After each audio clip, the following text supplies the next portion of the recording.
नमस्कार सभी को। आज हम चर्चा करेंगे भारतीय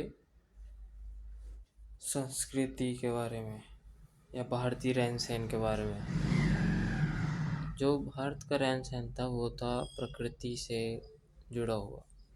प्रकृति को कुछ नुकसान ना पहुँचे और अपने साथ में हम अपने अच्छे तरीके से जी सकें, इसके ऊपर हमारा कल्चर था।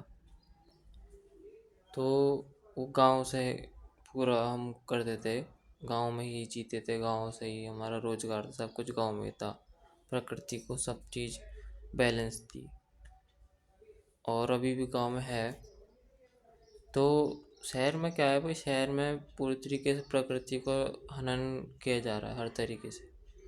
हम घर में रह रहे हैं तो, हम कुछ खा रहे हैं तो, हम कुछ पहन रहे हैं तो, हम मतलब ए टू जेड शहरी का जो मॉडल डिज़ाइन करा गया वो है प्रकृति को हनन करने वाला। और जो गांव का मॉडल डिज़ाइन करा गया था जो हमारे पूर्वजों द्वारा, वो प्रकृति के साथ रह के प्रकृति को बिल्कुल भी नुकसान ना पहुंचे, इसके ऊपर जो पहले जिसे हम छत्तीस बिरादरी कहते हैं, मतलब 36 तरीके के काम होते थे, उसमें प्रकृति को बिल्कुल नुकसान नहीं पहुंचता था। चाहे वो बढ़ई का हो काम, लोहार का हो, चाहे किसानी का हो, चाहे कपड़े बनाने का काम हो, ए टू जेड कुछ भी काम हो, चाहे जूते बनाने का काम ही क्यों ना हो। क्योंकि जैसे हम कहते हैं जूते बनते थे पहले, जिससे चमार जाति बनाती थी। तो चमार जाति मतलब चमड़े का काम करने वाले लोग, तो उसमें चमड़ा जो बनता था वो बनता था,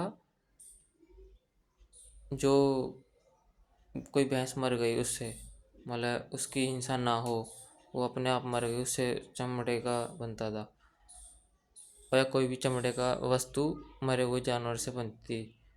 पर आजकल के जो बड़े बड़े उद्योग है, बड़े बड़े कंपनी है, बड़े बड़े चमड़े के जो ब्रांड है, वो क्या करते हैं, वो जानबूझ के जानवरों को मारते हैं, हिंसा करते हैं और वो बेचते हैं हज़ारों हज़ारों लाखों लाखों में वो चीज़ें। तो इसको समझना पड़ेगा।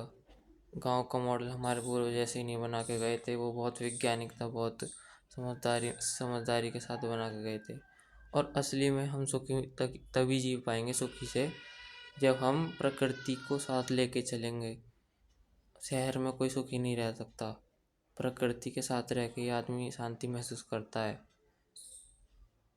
जब वो देखता है ना कि भाई मेरे अलावा और भी जो प्रकृति में जीव हैं वो भी संतुष्टि से जी रहे हैं, उनको भी खुली हवा, खुला खाना पीना, हर चीज़ मिल रही है, तो अंदर बहुत शांति अनुभव होती है। तो गांव के मॉडल को हमें समझना पड़ेगा, इस पर हम चर्चा करते रहेंगे। धन्यवाद।